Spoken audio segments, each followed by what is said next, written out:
आज हमारे प्रधानमंत्री आदमपुर एयरबेस विजिट पर थे और यह विजिट इसलिए इंपॉर्टेंट हो जाती है कि पाकिस्तान ने यह क्लेम किया था कि इन्होंने आदमपुर एयरबेस को डिस्ट्रॉय कर दिया है। मोदी जी के इस विजिट से यह कंफर्म हो जाता है कि आदमपुर एयरबेस पूरी तरीके से फुली ऑपरेशनल है और पाकिस्तान और चीन का जो प्रोपेगेंडा था वह पूरी तरीके से एक्सपोज हो गया। और सबसे फनी बात क्या है, इनके एयर मार्शल ने यह क्लेम किया था कि इन्होंने S-400 एयर डिफेंस सिस्टम को डिस्ट्रॉय कर दिया था और आज उसी S-400 एयर डिफेंस सिस्टम के सामने मोदी जी ने सैल्यूट किया। पाकिस्तानी कितने ज्यादा जाहिल हैं, कितने मूर्ख हैं, ये इस बात से पता लग जाता है कि इन्हें खुद ही सोचना चाहिए कि जब चीन के पास HQ-9 जैसा एयर डिफेंस सिस्टम है जो कि उन्होंने S-300 को कॉपी करके बनाया था, तो फिर उन्हें long range air defence systems की जरूरत क्या थी। चीन ने अमेरिका के सैंक्शंस के अगेंस्ट जाके रसिया से S-400 एयर डिफेंस सिस्टम को खरीदा था और इससे साफ या जाहिर होता है कि चीन अपने एयर डिफेंस सिस्टम्स पे उतना भरोसा नहीं करता है। हमने रसिया यूक्रेन वॉर में देखा किस तरीके से नाटो और यूएस ने मिलकर बहुत सारी डेस्परेट कोशिश की कि कम से कम एक S-400 मिसाइल सिस्टम की बैटरी को डिस्ट्रॉय कर दिया जाए,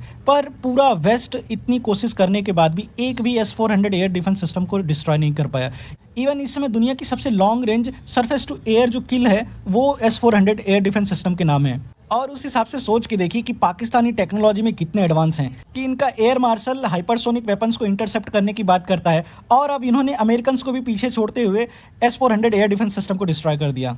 और रही बात हमारी, तो हमारे पास अभी कोई भी ऐसा long range air defence system नहीं है जो हमें S-400 जैसी कैपेबिलिटी प्रदान करता हो। हमारा जो long range air defence system का प्रोजेक्ट है जिसे प्रोजेक्ट कुसा कहते हैं, वो अभी अंडर डेवलपमेंट प्रोसेस में है। आने वाले समय में हम उसे डेवलप कर लेंगे। और रसिया ने रिसेंटली भारत को यह ऑफर दिया है कि भारत चाहे तो रसिया के साथ मिलकर S-500 एयर डिफेंस सिस्टम पे काम कर सकता है। हालांकि अगर भारत रसिया के साथ इस प्रोजेक्ट पे काम करता है तो इससे यूएस काफी ज्यादा नाराज हो जाएगा, लेकिन हमारे पास अब एक जेन्युइन रीजन है। जिस तरीके से पाकिस्तान ने हमें न्यूक्लियर थ्रेट्स दिए हैं उस हिसाब से हमारे पास यह जेन्युइन रीजन है कि हम इस तरीके के प्रोजेक्ट्स पे काम करें। और इससे भी बड़ी बात यह है कि हमारी जो स्ट्रेटेजिक ऑटोनॉमी है वो हम यूएस के सामने सरेंडर नहीं कर सकते हैं, क्योंकि बात यहाँ पे न्यूक्लियर अटैक की हो रही है और इस मामले में दुनिया का कोई भी देश रिस्क नहीं ले सकता।